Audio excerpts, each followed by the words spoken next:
नमस्कार दोस्तों, आपका स्वागत है। एक कहानी है आलस्य लड़का। एक बहुत ही भोला भाला सा लड़का था। वह कोई काम नहीं करता था, बस खाना खाता, घूमता और सोते रहता था। एक दिन उसे किसी ने बताया कि एक आश्रम है जहाँ पर कुछ नहीं करना पड़ता और हर दिन 2 समय का खाना और नाश्ता मिलता है। तुम वहाँ जाकर रहो।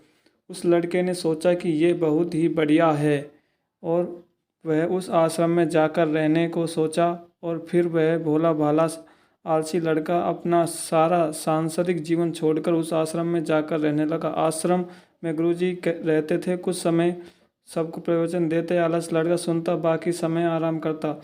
ऐसे ही उस लड़के का दिन गुजरता गया। एक दिन उस आश्रम में कुछ भी नहीं बना। नाश्ते के समय नाश्ता नहीं मिला। उसने सोचा नाश्ता नहीं मिला, भोजन तो मिलेगा। अब भोजन के समय भी उसे भोजन नहीं मिला। लड़का दौड़कर गुरुजी के पास गया और उसने पूछा कि आज भोजन क्यों नहीं बना। गुरुजी ने कहा कि बेटा, आज एकादशी है और जितने भी आश्रम के सदस्य हैं उनका उपवास है और तुम्हारा भी आज उपवास है। आज भोजन नहीं बनेगा। वह लड़का आलसी था और उसे भूख भी बहुत लगता था। उसने गुरुजी से बोला कि मैं उपवास नहीं रखूँगा, मुझे भूख लगी है, मैं खाना खाऊँगा। गुरुजी ने बोला ठीक है, जाओ भंडारे में से सामान लेकर के आओ और आश्रम में नहीं बाहर ले जाकर बना लो। लेकिन याद रखना, भोजन बनाने के बाद सबसे पहला भोग भगवान को लगाना और फिर तुम प्रसाद पाना। वह लड़का बोला ठीक है और फिर अनाज लेकर नदी की ओर पहुंचा। भोजन पकाने लगा, तैयार हुआ। उसके बाद कहने लगा कि भगवान श्री राम आइए, पधारिए, भोग लगाइए। अब जब उसे लगा कि भगवान तो नहीं आ रहे तो फिर कहने लगा कि मुझे मालूम है आपको तो अच्छा खाने की आदत है, मैं बना नहीं पाया और मुझे अच्छा बनाने की नहीं आती, इसलिए जो भी रूखा सूखा बनाए आकर खा लीजिए। भगवान श्री राम उसकी सरलता पर बहुत ही प्रसन्न हुए और उस लड़के को दर्शन दे दिए। उसने देखा कि भगवान श्री राम आए हुए हैं और उनके साथ में माता सीता भी आई हुई थी। लेकिन लड़के ने सिर्फ 2 लोगों के लिए ही भोजन बनाया था, एक अपने लिए और दूसरा भगवान के लिए। और अब क्योंकि भगवान के साथ माता सीता भी आई हुई थी तो उसने उस भोजन को माता सीता और भगवान के सामने ग्रहण करने के लिए रख दिया। भगवान श्री राम और माता सीता ने भोजन किया और उसके बाद जब वह जाने लगे तो वो भोला सा आलसी लड़का बोला कि प्रभु आप आइए, दर्शन दीजिए, बहुत अच्छा लगा, मुझे खाने को कुछ नहीं मिला, लेकिन कोई बात नहीं, लेकिन आपसे एक विनती है कि अगली बार जब आएँ तो कितने आएंगे ये बता दीजिए ताकि मैं उतने लोगों के लिए भोजन बनाकर रख सकूं। भगवान श्री राम मन ही मन मुस्कुराए और अंतर ध्यान हो गए। लड़का आश्रम गया, दिन बीतता गया और फिर एकादशी का दिन आया और इस बार उसने 3-4 लोगों के लिए अनाज लेकर खाना बनाने के लिए नदी के किनारे पहुंचा और उसने प्रसन्नता से भोजन बनाया और इंतज़ार करने लगा कि प्रभु आइए और भोग लगाइए। इस बार लड़का देखता है कि भगवान श्री राम पूरा राम पर दरबार लेकर आए हैं, जैसे माता सीता, लक्ष्मण, भरत, हनुमान जी और सभी लोग आए हैं। लड़के ने 3-4 लोगों का भोजन बनाया और इस बार भी भोजन कम पड़ गया। लड़के ने निराश होकर भोजन को प्रभु के आगे रख दिया और उन्होंने भोजन किया और फिर चले गए। इस बार भी लड़का फिर से भूखा रह गया।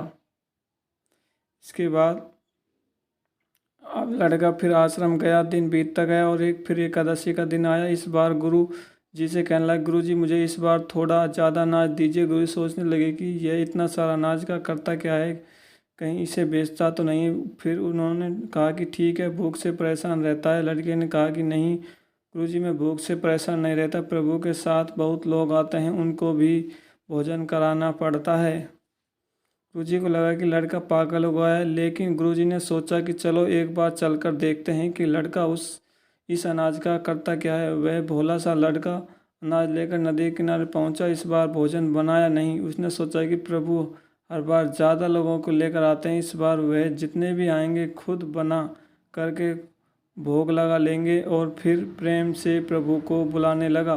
गुरुजी ने यह सब देख रहे थे कि भोजन तो बनाया नहीं और प्रभु को बुला रहा है, लेकिन लड़के ने देखा कि इस बार प्रभु के साथ बहुत से लोग आए हुए हैं तो उसने प्रभु के सामने हाथ जोड़ करके कहा कि प्रभु माफ़ करना, आप बहुत सारे लोग आते हैं, मुझे संख्या पता नहीं होती और मेरी हिम्मत भी नहीं होती कि इतने सारे लोगों के लिए भोजन कैसे बनाऊं।